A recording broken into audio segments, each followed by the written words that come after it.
It started like any other ride, a ping on the app, a name, a pin drop in a suburban cul-de-sac just past midnight, but for Adam Graves, a part-time Uber driver and full-time loner, this one would be his last. The address was 1138 Deerwood Lane, nestled between a row of nearly identical houses with perfectly manicured lawns and empty porches. A place that looked like it had been carved straight out of a realtor's daydream and forgotten under a brooding sky. The neighborhood was deathly still, lit only by a weak flickering porch light and the washed-out red of Adam's taillights. He pulled up to the curb and waited, checking the rearview mirror compulsively, his fingers drumming against the steering wheel. The rider's name was simply Eli, no profile picture, no stars, no previous rides. Adam hated that. He glanced at the house again, lights off. Curtains drawn in, noticed two figures standing near the front door, motionless, their outlines barely distinguishable in the gloom. At first, he thought it was a couple waiting for their ride, but something felt off. They didn't move, didn't speak, didn't even acknowledge his arrival. As he reached for his phone to call the rider, a chill danced down his spine. The app had updated on its own. The ride was now listed as in progress. Panic prickled his neck.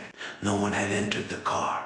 He looked back up and saw that one of the figures was now at the passenger door, face hidden under a hood, hand resting gently on the handle, but not opening it, just waiting.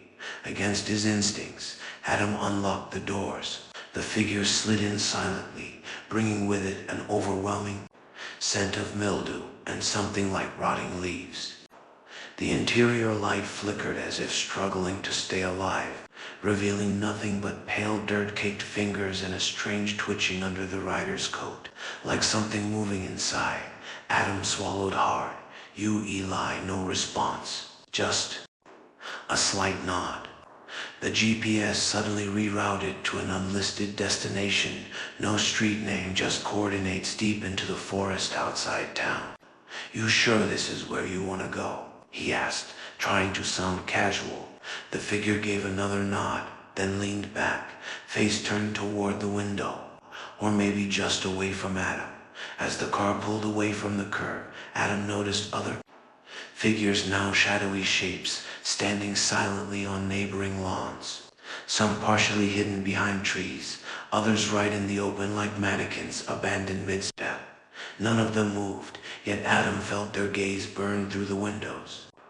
He tried to shake it off, focusing on the road ahead, but the farther he drove, the stranger things became.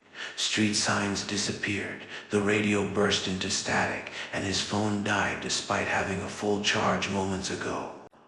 The streetlights thinned out until there was nothing but the headlights and an unnatural darkness pressing in on both sides. Then the rider spoke, not a word, but a sound like bones being crushed underwater, and from the back seat came a raspy voice that wasn't human, whispering directly into his ear, though no one had moved. "They're waiting." Adam slammed on the brakes, heart pounding, only to find himself completely alone in the car.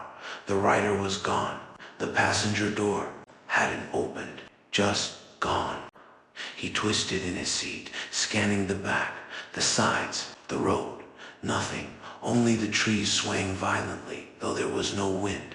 Then he saw it in the mirror, his own face, but wrong, smiling, not his smile. Just a reflection with too many teeth and bleeding eyes. He jumped out of the car, stumbled into the trees, branches clawing at his skin, and kept running until his lungs burned. Somewhere behind him, the engine roared to life. He turned in time to see his red car slowly rolling forward, the headlights now a deep, unnatural red like bleeding eyes scanning the woods.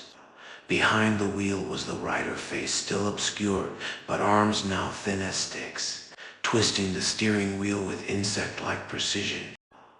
The figures from the neighborhood began emerging from the trees around him, faces blank, eyes hollow, mouths gaping open, not in screams but in absolute empty silence.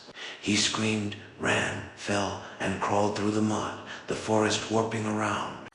him until he burst into a clearing and collapsed before a massive house that hadn't been there moments ago.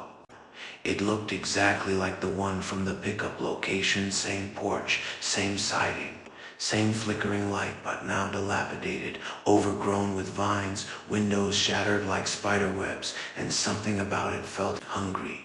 The front door creaked open, inviting him in. Inside the house was a labyrinth of decaying hallways and whispering walls, doors slamming behind him no matter which way he turned. At the center of it all was a room with old television screens stacked to the ceiling, each playing grainy footage of rides just like his drivers picked up passengers that vanished, were driven to nowhere, and never returned. Adam saw himself on one of them, sitting in the car, smiling that same wrong smile. In the center of the room was a single chair, facing a mirror.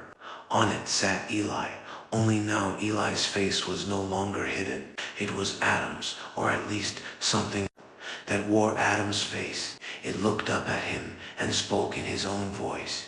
"You picked me up." And then it laughed, a horrible gurgling sound that made the walls bleed and the screens crack. Adam tried to run, but his legs wouldn't move. His reflection in the mirror stepped forward out of the glass and merged with him in a burst of cold that stopped his heart. He woke up back in the driver's seat, back in the car, parked again in front of the same suburban house. The app pinged another ride, another Eli, another midnight only. Now Adam wasn't Adam. His face looked normal, but it wasn't him behind the eyes. And as the new rider got in, the car rolled forward under the dead sky, down empty roads lined with houses where the lights never turned off, and the shadows were always waiting on the porch.